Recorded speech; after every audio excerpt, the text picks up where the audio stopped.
Hey everyone, Coach K here. Welcome to the very first course in your journey to becoming an awesome trader. Here we're going to briefly brush up on the history of money and how it gets value. So many people ask me, how is crypto worth anything? After you finish this video, you'll be able to give them a solid answer. Alright, let's get to it. Fat kiddo. Hi, welcome everyone. It's Coach K here, Cryptocurrency Education. And today we're going to talk about the history of money and what is money, and where does it come from, and how can we even use it.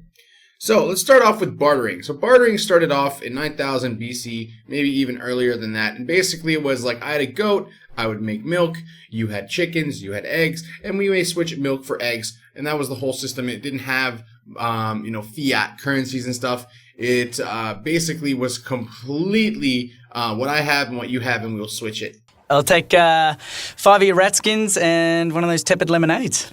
It's one chicken, mate. So, next thing we moved on over to seals. So they had found these across Egypt, Africa area, Mediterranean. They found these seals, and basically they think that they meant that they were exchangeable for money. So that was like the first symbol that we could find in history. And when we continued on, we found that the Chinese actually used these little pieces of cast bronze. So you can see that on the right, on the left over here, in 1100 BC. So they used these little bronze chips, and it was kind of like similar to coinage. The next thing that came about was our first version of money. Okay, so this came about in Turkey around 600 BC. Obviously, they would just take a piece of metal and basically press something on it. So you can see a lion on there, as well as what looks like a book almost on the back. Okay, so that's what the first pieces of physical held money were. Next thing is the first paper money. So this is in China, way back in the day. They introduced paper money, but they never actually kept it around because the paper then wasn't like ours now, and it would just get ruined over time. So, but they did have the first version of paper money from China. And then we have the florin coin. As you can see here on my left, down here, we see it 1250. The florin coin comes out, and this is the first gold coin. As you can see, it's obviously very nicely minted using a cast. And then after that, what we had was in Sweden, they made these banknotes. So these were like basically like a bill, but they were just called banknotes, and they were kind of on like kind of what you would see a university degree now. It's something like similar paper to that. So that's what those looked like. And then, believe this or not, in 1860 we started having money being able to be transferred via telegraph. So we telegraphed money from one place to another via electric wire transfer. Imagine that, huh? I bet you didn't think of that one. And then eventually we come up with John Biggin's Charge It card, which is our first traditional credit card. And the next thing that we got, obviously, is our debit card.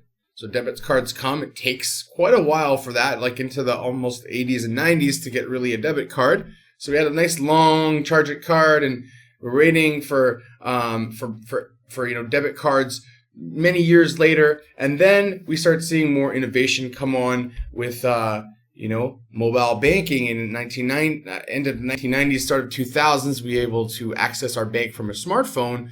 This is something very new to us even today. Then we got this thing called contactless payments. So our tap pay or our wireless pay cards that were there. And then basically one of the very last things that we had, does anyone know what else came out in 2008? It's not on this list. Let me show you. That's right. Bitcoin came out in 2008, started 2009.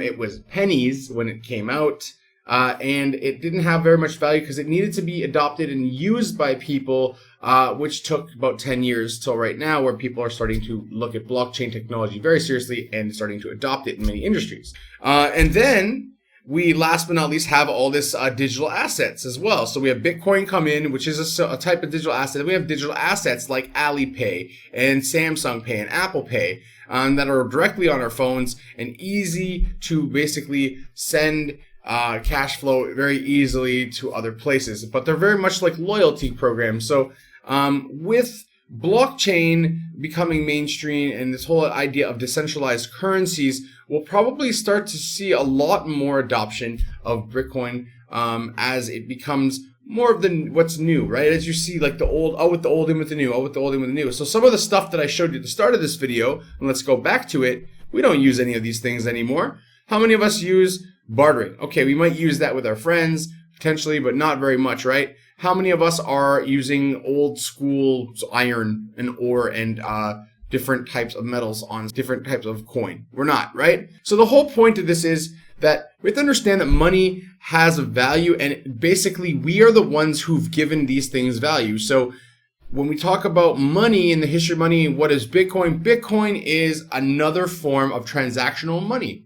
And so not just Bitcoin, but other cryptocurrencies as well. We can transact, we can move very easily and very cheaply versus the old system of the SWIFT system, where it would take a lot of time and money. And as well, we can now take all of our assets wherever we go without having the whole, you have $10,000 of cash rule. Well, now I can have, my whole entire bank in my pocket on a Trezor, for example, if I wanted to. No one would really do that, but as an example, you could travel from one country to another with your whole entire life savings, and it wouldn't be a problem because it's on a private key.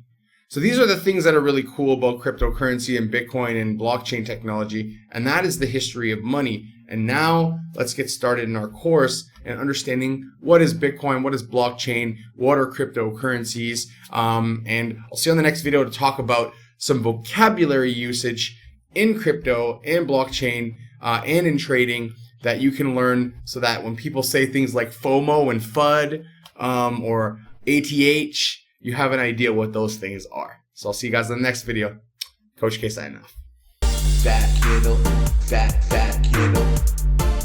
kiddo, huge fat